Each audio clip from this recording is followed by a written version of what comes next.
What's going on, y'all? Machiavelli Mills TV. Y'all hit the like button and hit the subscribe button. So something ironic happened today. Something shocking. And kind of not for the reason some may think. So Charlie Kirk, right-wing political author and media personality, and also white supremacist, he was unalive today while giving a speech at Utah Valley University, right? He was doing a speech for a Turning Point USA event known as the American Comeback Tour, right? You know, he's going around talking about how violent black folks are on a regular basis, like he does on like he was doing on all of his social media accounts, right?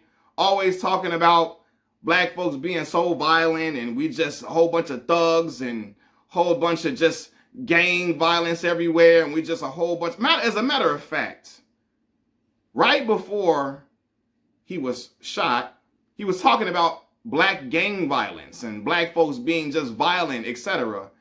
And lo and behold, he gets shot fatally by a white man, right? For all the time he spent talking about how violent black folks are, how we just more inherently criminal than anybody else, how we just degenerate, all the time going on a tour talking about how degenerate black folks are. You get popped and unalived by somebody that looks like you. How ironic. How ironic. Now, I'm not a person who wishes death on anybody. I'm not, right? I don't go out here wishing death on people at all. But you're not going to get me to get on social media crying.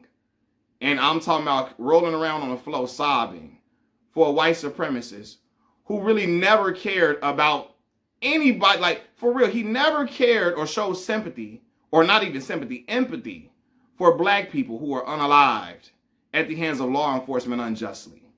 This is the same man who, and I quote, said that George Zimmerman was hunted at night by Trayvon Martin at 2 a.m.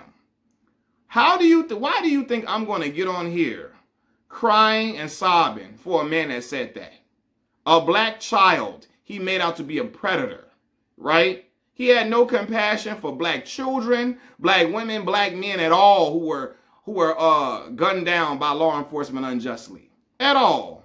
And y'all expecting black folks to come out here and hold hands with some other white supremacists singing Kumbaya.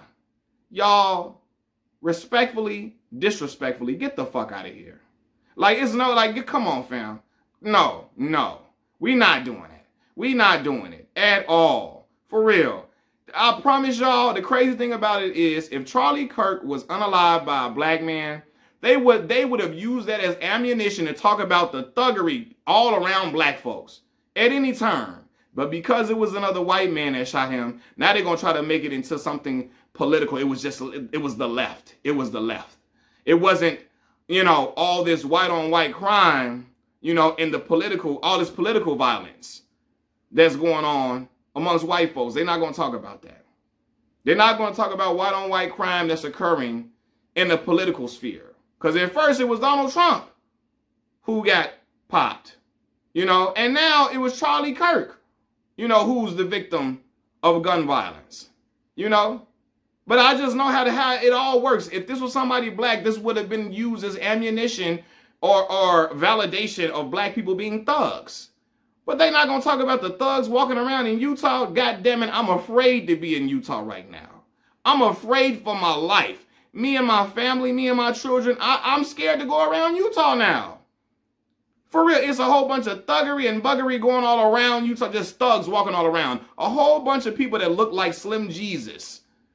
Just walking around out there. I can't do it. There's people out in Utah. The Mormons are walking around with Dracos in Utah. I am afraid to be in Utah. Now, I want to know now, and just for anybody that's upset with black folks, you know, because we're not crying and moaning and groaning about Charlie Kirk. Are y'all going to call the president to tell him to bring the National Guard to Utah? The National Guard needs to be in Utah expeditiously, like right now. Because it's just thugs running all around. I'm scared for my life. Seriously, it's people in Utah that look like Action Bronson with the skill set of Walker, Texas Ranger. And they out there just committing all type of thuggery. I'm scared to be out there. Seriously. But yeah, it's just so ironic that this man went on tours talking about the violence of black folks and black violence this and black violence that. And right before he is shot, he's talking about black folks being just violent and gang violence and black gang violence. And lo and behold, a white man shoots him. That is crazy. That's crazy, man. But, you know, again, I keep talking about this, man. Like, black people are expected to be so forgiving of everybody. People that would have us in chains if they still could. Charlie Kirk would have, if he could have voted on slavery yesterday, he would have done it. Voted us being back in slavery, he would have done it. If it meant, especially if his pockets get fat, oh man, he putting us right back in slavery.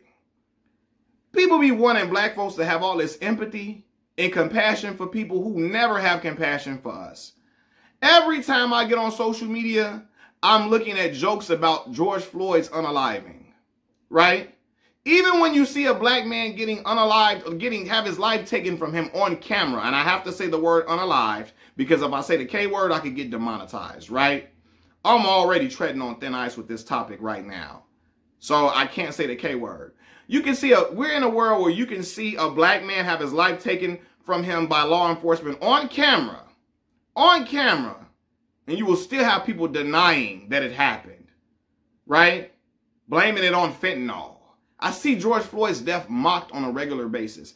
I saw Trayvon Martin's death mocked on a regular basis. I saw Trayvon Martin get portrayed as the perpetrator, as the aggressor in that situation with George Zimmerman by Charlie Kirk, right? I see people in this world getting Skittle bags and Arizona tea cans signed by George Zimmerman. I'm not making that up. There are actual pictures of George Zimmerman signing Skittle bags and Arizona tea cans. We live in a world like that.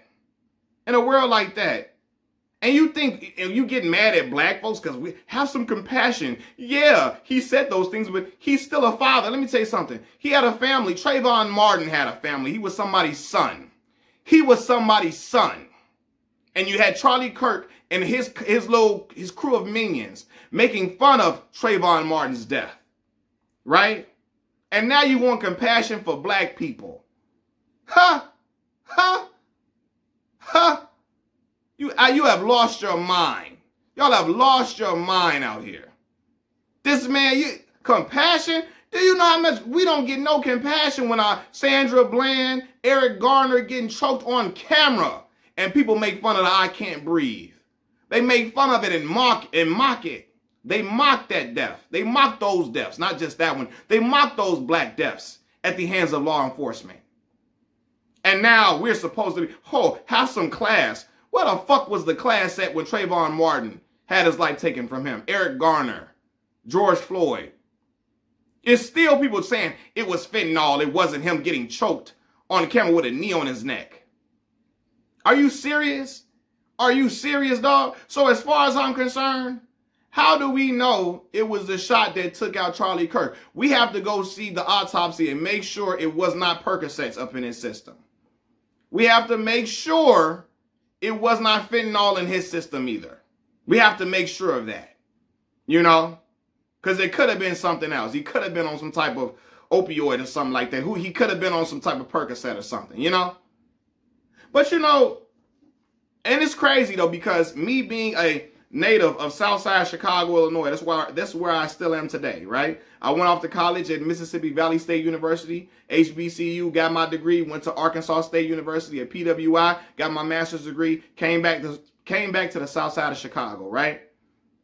Me being a Chicago resident, I always saw my city being used as a deflection tactic when we talked about black folks being unalived unjustly by law enforcement, when we talked about police brutality, when we talked about systemic racism. They always say, what about Chicago? What about Chicago? So now I'm going to start saying, what about Utah? What about Utah? What about Utah? Utah so wild now? Godly. Got to tell NBA YoungBoy to relocate from Utah because he may not be safe.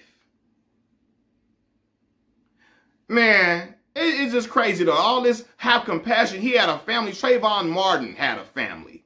He was somebody's son. Eric Garner had a family. And y'all mock, I can't breathe, all of that. Want black folks to be on here moaning and groaning and crying like Stephen from Django when Calvin Candy got popped about a white supremacist. A dude who, again, who talked about black folks being degenerate every day of the week. He loved talking about black folks being criminals all day long. And think we finna be in here crying and holding hands about him. No. No. Again, I don't wish death on nobody. I don't. But you're not going to get me on here crying for Charlie Kirk. I'm not doing it. I'm not. And other black folks ain't doing it either. Black folks stop trying to make black folks feel bad about not crying for oppressors. Come on, fam. Crying for the oppressor, crying for people who can't stand us. Black folks, don't fall for that. I ain't saying you got to be out here popping balloons or nothing. If you choose to do so, do what you do. But I'm not saying you got to be doing that. I ain't saying you got to be antagonizing his family.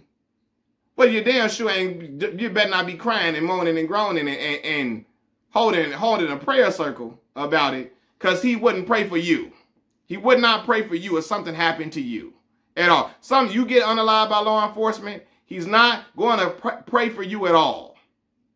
And if you were to even get unalived by another black man, he wouldn't pray for you still. He would just use that as his ammunition to talk about how violent black people are. You would be just another number to him to use to build up some type of stock in his hatred for black folks. So all of that, no. And again, I am a God-fearing man. I am a man who prays. For real. But I'm not a man that can be fooled to think that I should be mourning my oppressor, mourning a person who could give a flying F about black people. No, I'm not doing it. Get somebody else to do that. Get somebody else to do that. All right? Again, trying to make black folks feel like we're trash. Oh, have some class. What was the class at when black folks all have had their lives taken in the streets unjustly by law enforcement, and it's always an excuse. You know? I've seen Charlie Kirk he defended the unalivings of unarmed black folks. Right? And it's crazy though. Every time something happened like this, now they want to blame black people. I see all on social media. Now they blaming black folks. All these classless black people. We didn't do it. We ain't the ones that shot him. We didn't do that. But now it's going to get turned on us. Oh, it's the black people. And I know they're marching out the Cartier family. They're marching out Anton Daniels. They're marching out the Hodge twins. They're marching out Brandon Tatum, a.k.a. Officer Tatum. They're marching them out to point the finger at black folks and blame black folks for this. It's not going to work. It's not. It's not. We ain't the reason this happened. And all this political violence happening amongst white folks. White conservatives have all this political violence happening amongst themselves. All this white conservative political violence is getting out of hand. I'm scared for my life. It's thuggery and buggery. We're not against rap. We're not against those rappers. But we are against those conservative thugs. We're against those thugs, those MAGA thugs. I'm against those MAGA thugs. Because they're running wild out here. Running wild. That's an old today homeboy, Hulk Hogan. Another person who they wanted black folks to be crying and rolling around on the ground for. Once again, fuck out of here. But anyway, yeah, man. You know, all this want to have compassion, have class. He would never have compassion and class for black folk, even black children, when they have their lives taken from them. And we supposed to be out here praying and all in holding hands and moaning and groaning about that. No. Again, I don't wish death on anybody. I don't. But you're not gonna get black folks to be on here crying and moaning and groaning about it. You're not. It's not gonna work. I'm not doing it, and I know none of my people that I know that stand with me ain't doing it either. None of my friends and family not doing it. Because we know he would never do the same thing for us. You know, what's crazy is he's from Arlington Heights, not even in Chicago, a suburb of Chicago. I hate when people be saying them suburb areas of Chicago because it's not. But it's so funny. I went to college in the South, and people always used to talk about, you know, racism in the South. And there's a lot of racism in the South. There's a lot of racism all across the country, even in Chicago, and the suburban areas, the outskirts of the city. There's a lot of people who show, what is it, covert racism? Who have it hidden on a regular basis, just like him, growing up in the outskirts of Illinois, and can't stand black folks. All those criminals, degenerates, all that time talking about all black folks, degenerates and criminals, and then get popped by somebody that looked just like him. Crazy how that works. Super ironic. Anyway, man, y'all have a good rest of the day. Machiavelli Mills TV. I'm out, y'all. Peace.